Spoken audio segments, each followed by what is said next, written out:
Nah teman-teman, inilah salah satu tempat lahirnya kain-kain songket yang cantik-cantik dan terkenal. Tidak hanya di Indonesia, tapi juga di dunia.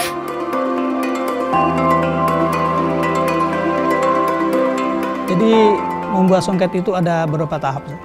Ada 4 tahap lebih kurangnya. Pertama, pencucian benang sutranya, kemudian pewarnaan benang sutra, pembuatan motif, dan penenunan. Itu lamanya berkisar lebih kurang 3 bulan. Semuanya. Tapi kalau penenunan saja itu berkisar 3 minggu udah selesai sih. Untuk satu setel songket. Dia satu setel itu ukuran kainnya itu dari 1 meter, lebar 1, panjangnya 2 meter lebih kurang. Kalau selendangnya lebarnya 50 cm, panjangnya 1 meter lebih kurang.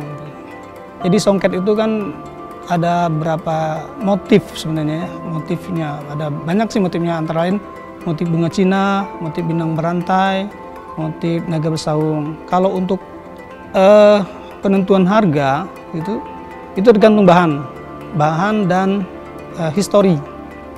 Jadi songket itu semakin lama semakin mahal. Jadi terutama yang usianya sudah di atas 50 tahun. Itu dikarenakan bahan bakunya sini nggak ada lagi, nggak diproduksi lagi. Seperti benang sutranya, benang emasnya itu nggak diproduksi lagi. Kalau harganya berkisaran dari harga 2.500.000 sampai 50 jutaan. Sebenarnya setiap motif itu ada makna, ada peristiwanya. Jadi kayak songket motif nampan perak itu untuk antar-antaran kalau mau nikah. Kemudian songket bunga paci itu dibuat khusus untuk orang Arab dan lain sebagainya. Bagaimana teman? Tertarik untuk membeli?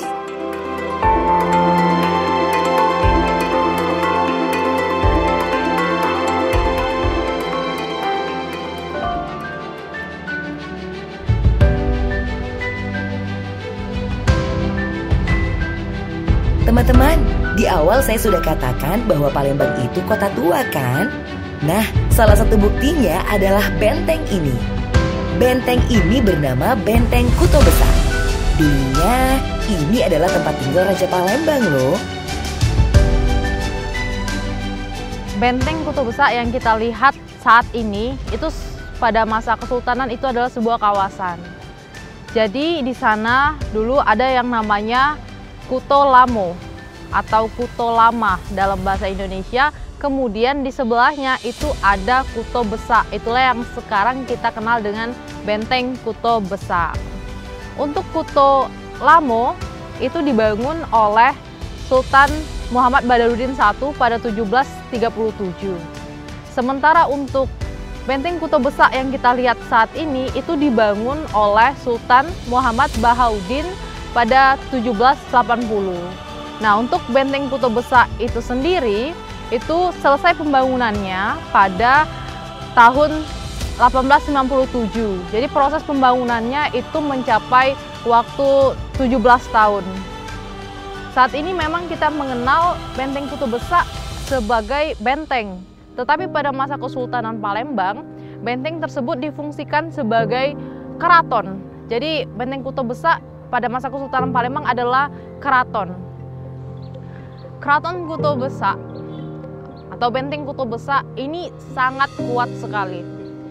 Kenapa? Karena hal ini juga dibuktikan ketika terjadi perang pada 1819. Itu Belanda tidak dapat menembus Benteng Kuto Besar itu karena ketebalan dari Benteng Kuto Besar dan materialnya yang kokoh. Bahkan meriam mereka itu tidak bisa menggetarkan Benteng Kuto Besar. Perang itu sempat terjadi di 1819 dan karena Belanda tidak dapat menembus Benteng Kuto Besar, maka peristiwa ini sempat diabadikan dalam sebuah syair yang dinamakan syair Perang Menteng.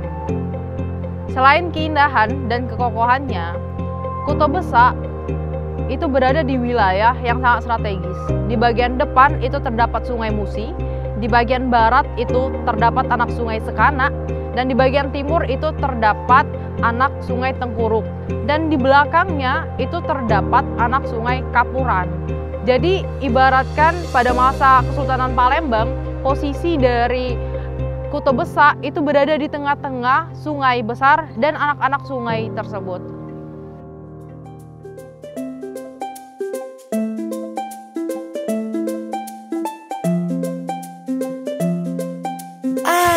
Saatnya makan siang.